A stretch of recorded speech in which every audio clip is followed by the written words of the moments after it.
Bonjour, nous espérons que vous portez bien ainsi que vos proches. Le fameux adage boursier « Sell in May and go away » ne s'est pour l'instant pas vérifié. En effet, malgré une légère consolidation des indices américains, les marchés ont poursuivi leur marche en avant au cours du mois. Après la correction des derniers mois, la Chine a rebondi de 4%, tandis que l'Europe a progressé de 1,5%. Par rapport au 1er janvier, les actions internationales progressent de 10%.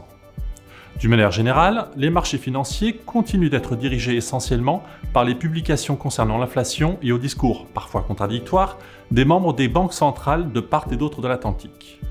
Sur le vieux continent, Christine Lagarde a annoncé que la reprise est encore fragile pour envisager un durcissement monétaire. Par ailleurs, plusieurs membres du Conseil des gouverneurs de la BCE ont adopté un scénario optimiste sur le plan économique maintenant que les campagnes de vaccination avancent bien.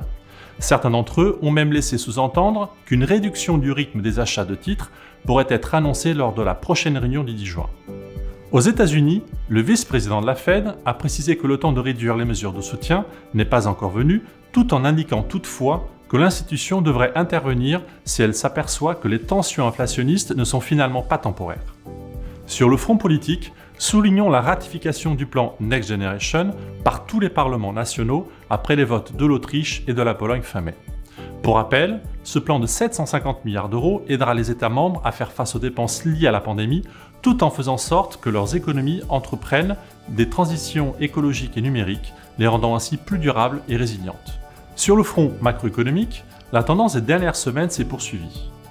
Les publications relatives à l'évolution des prix font craindre des tensions inflationnistes, tandis que les indicateurs plus fondamentaux traduisent une reprise vigoureuse. Aux États-Unis, l'inflation, mesurée par le déflateur des dépenses privées, a dépassé les attentes et accéléré par rapport au mois de mars, passant de 2,4 à 3,6%. L'inflation sous-jacente, utilisée par la Fed, est ressortie à 2,9%, au-dessus de l'objectif de long terme de 2%. La consommation des ménages s'affiche quant à elle en progression de 4,7% en mars contre 4,2% en première estimation. Enfin, d'après l'estimation préliminaire, l'activité a encore accéléré aux États-Unis à partir de niveaux déjà très élevés, les indicateurs avancés ayant établi de nouveaux records. En zone euro, l'enquête dans les services s'est elle aussi très nettement améliorée grâce à la réouverture progressive des économies et à l'accélération des vaccinations.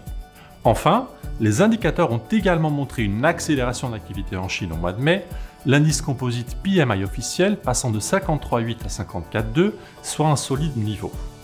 En conclusion, nous continuons de penser que les tensions inflationnistes sont transitoires et maintenons notre préférence pour les actions.